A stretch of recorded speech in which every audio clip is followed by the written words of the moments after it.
আসসালামু আলাইকুম। আমাদের গাছে আমড়াগুলো কত বড় বড় হয়ে গেছে আর পেকেও গেছে। এটা ভিতরে খুব জালি জালি ছিল, মানে আরও মনে হয় বড় হতো, তবে সাইজগুলো বেশ বড় হয়ে গেছে, কিন্তু রোদের জন্য পেকে যাচ্ছে। আর এত মানে সুমিষ্টি আর কি, যে এমনিই একটু লবণ দিয়েই খাওয়া যাচ্ছিল।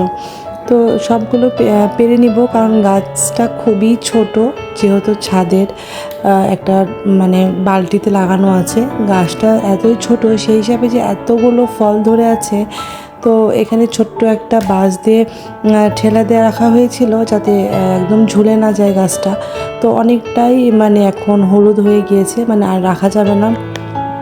তো আমার মেয়ে তো খুব এক্সাইটেড পাড়ার জন্য, গাছের ফল পাড়তে সে খুব বেশি ভালোবাসে। তো আমরা সবাই মিলে চলে গিয়েছিলাম গাছ থেকে ফল পাড়ার জন্য। তো আমার মেয়ে এখানে পাড়ছিল, আর এই যে দেখেন এই থোক্কাতে কত বেশি, মানে দুই দিকেই দুই থোক্কাতেই এত বেশি হয়েছে। এখানে দুই তিনটা থোক্কা একসাথে হয়েছিল।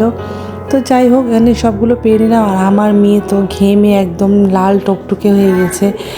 তো এখানে আমরা পেরে নিয়ে এখন এটা আমরা কাঁচামুখেই খাবো, আর যে কয়েকটা বেঁচে যাবে সেই কয়েকটা দিয়ে আচার করব, কারণ এটা কাঁচা খেতে যে এত টেস্ট। আর আমরা তো যে কোনো টক ফল, একদম দেশীয় টক ফল এখনোভাবে আর খাওয়া হয় না। তো এই তো দেখেন কতগুলো হয়ে গেছে, দেখতে এত সুন্দর লাগছিল।